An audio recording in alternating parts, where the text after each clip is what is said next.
उस समय में हमारे कार्यकर्ताओं ने प्रतिकूल परिस्थिति में अन्याय अत्याचार सहन करते हुए ये मीसा के अंदर 2-2 साल बंद रहे। वो घर बर्बाद हुए, वो परिवार बर्बाद हुए, अनेक लोगों का इतना नुकसान हुआ, अन्याय हुआ, अत्याचार हुआ, पुलिस ने पिटाई की। मुझे याद है अनेक लोगों ने सत्याग्रह किया।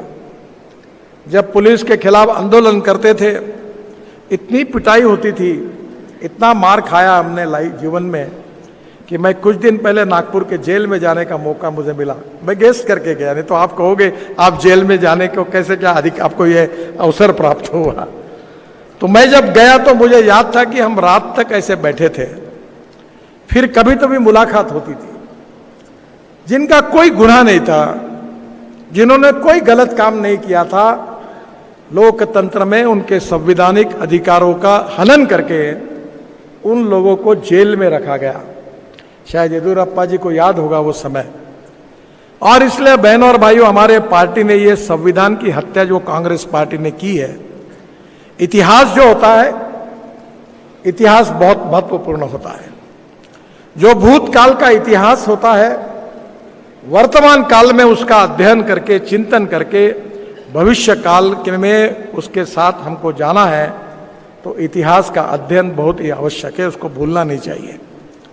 और उसको याद रखकर, इस लोकतंत्र को मजबूत रखकर, संविधान के बारे में हमारी पार्टी की जो श्रद्धा है उसको कायम रखते हुए हमें आने वाले अनेक सालों तक नई पीढ़ियों को यह बताना पड़ेगा कि संविधान के हत्यारे कौन है, लोकतंत्र के हत्यारे कौन है, किसने यह पाप किया है। हमने तो लोकतंत्र को बचाने के लिए संघर्ष किया है, संविधान को बचाने के लिए हमने संघर्ष किया है, और जब तक हमारी पार्टी है हम लोकतंत्र और संविधान की रक्षा पूरी ताकत के साथ करेंगे। ये संदेश हम सबको जनता में देना है। बहनों और भाइयों, हमारी पार्टी की अपनी विशेषता है। हम परिवारवादी पार्टी नहीं है कि हमारे स्वाभाविक रूप से किसी का लड़का लड़की होना गुनाह नहीं है। अगर उसमें कर्तृत्व है तो उसको भी मौका है। पर दुर्भाग्यवश इस देश में पंडित जवाहरलाल नेहरू जी से लेकर अभी राहुल गांधी तक एक परिवार ने कांग्रेस पार्टी के रूप में, एक पारिवारिक पार्टी के रूप में काम किया। और यह काम करते समय इस पार्टी ने देश का बहुत बड़ा नुकसान किया है। 1947 में हमें स्वाधीनता मिली, और 1947 में स्वाधीनता मिलने के बाद आज 75 साल लगभग पूरे हुए। और इस 75 साल में 60 साल इस देश में अनेक राज्यों में काम करने का मौका कांग्रेस पार्टी को मिला। क्या हुआ? कांग्रेस पार्टी ने नारा दिया था गरीबी हटाओ का। कांग्रेस पार्टी ने 20 कलमी 5 कलमी कार्यक्रमों की घोषणा की। गरीबी हटाओ का नारा देते उसके ऊपर चुनाव जीते। गरीबी दूर हुई? नहीं हुई। हाँ, एक बात जरूर है कि 60 साल में कांग्रेस पार्टी के नेताओं की, कार्यकर्ताओं की और चेले चपाटे और चमचों की गरीबी जरूर दूर हुई। पर कांग्रेस पार्टी ने पूरे देश को खोखला बना दिया। आपको याद होगा कि 1947 में पंडित जवाहरलाल नेहरू जब देश के प्रधानमंत्री बने तो वो कम्युनिस्ट विचारधारा से प्रभावित थे। उनने रशिया के इकोनॉमिक मॉडल को स्वीकार किया। पंडित जवाहरलाल नेहरू जी के बाद इंदिरा गांधी आई, उन्होंने भी वो लेफ्टिस्ट मॉडल को अपनाकर बैंकों का राष्ट्रीयकरण किया। राजे लोगों के तनखे बन के बहुत से निर्णय वो लेफ्टिस्ट विचारों के आधार पर उन्होंने किए। उस समय देश में 3 विचारधाराएं थी। एक था साम्यवाद, दूसरा था समाजवाद और तीसरा था पूंजीवाद।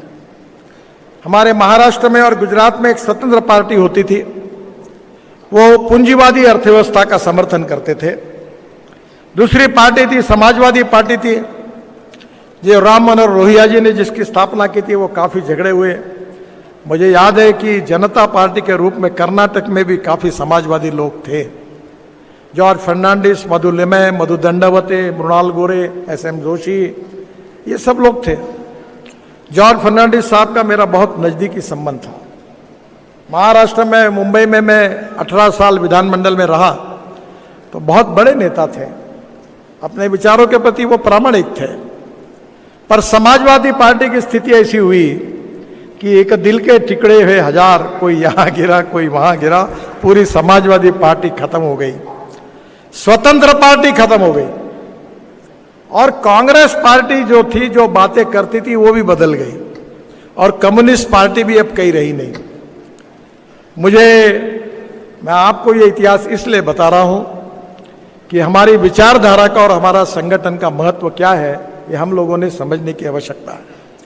उस समय जब मैं बीजेपी का अध्यक्ष था, तो चाइना के कम्युनिस्ट पार्टी ने हमें निमंत्रित किया। मैं एक डेलीगेशन लेके चाइना में गया था, और तब मेरे ध्यान में आया कि कम्युनिस्ट पार्टी के विचारों का और चाइना की सरकार का कोई संबंध नहीं था। शंघाई में जैसे हमारे यहाँ एनआरआई होते हैं, वैसे नॉन रेसिडेंशियल चाइनीज, इन्होंने काफ़ी बड़ी इन्वेस्टमेंट शंघाई में लाई, वो हमने अपने आंखों से देखी। और जब मैं चाइना के प्रेसिडेंट को मिला, वहाँ के पार्टी के लोगों को हम मिले, तो मैंने उनको कहा कि आपका केवल लाल झंडा, ये छोड़कर बाकी सब बदल गया है। ये तो पूंजीवादी अर्थव्यवस्था है, जो कैपिटल इन्वेस्टमेंट आप ला रहे बाहर से और डेवलपमेंट कर रही है, कैसा है? तो उन्होंने मुझे कहा कि हमें हमारा देश का विकास करना है। वो माओ को भूल गए, लेनिन को भूल गए, मार्क्स को भूल गए, और उन्होंने पूरी तरह से अमेरिकन साम्राज्यवादी लिबरल आर्थिक व्यवस्था को लगभग स्वीकार किया। उस समय मैं हंगेरी में गया था, बुडापेस्ट करके उनका कैपिटल है, और उस कैपिटल में गार्डन है, और उस गार्डन में जाने का जब मुझे मौका मिला, तो एक कोने में 15-20 पत्थर की प्रतिमाएं पड़ी थी। तो वहां मैंने अब हमारे एम्बेसडर को पूछा कि ये किसकी प्रतिमा है?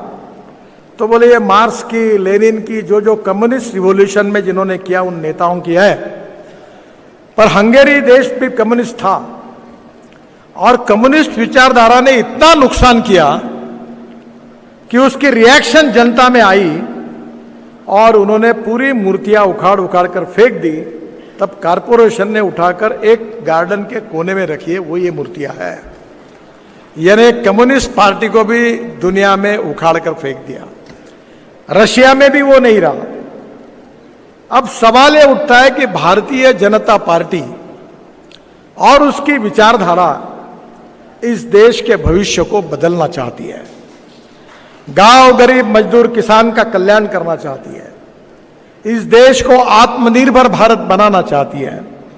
$5 ट्रिलियन की इकोनॉमी बनाने का संकल्प हमारे प्रधानमंत्री नरेंद्र मोदी जी ने किया है, और इस देश को विश्वगुरु बनाना है, और इस देश को आर्थिक दृष्टि से दुनिया की सबसे बड़ी ताकत बनानी है, वर्ल्ड की 3rd लार्जेस्ट इकोनॉमी बनाना है। ये भारतीय जनता पार्टी का मिशन है, और ये अगर करना है तो आने वाले भविष्य में हमको किस दिशा में, किस प्रकार से जाना है, ये सोचकर हमारे कार्यकर्ता और नेताओं को उस नीतियों को अपनाना होगा।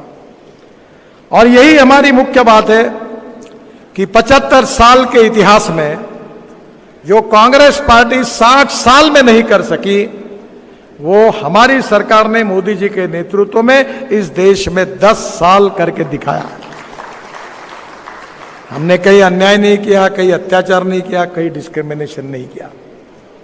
भारतीय जनता पार्टी इस सिद्धांत पर विश्वास रखती है कि कोई भी व्यक्ति जात, पंथ, धर्म, भाषा और सेक्स से बड़ा नहीं होता, उसके कार्य, कर्तृत्व से और गुणों से बड़ा होता है।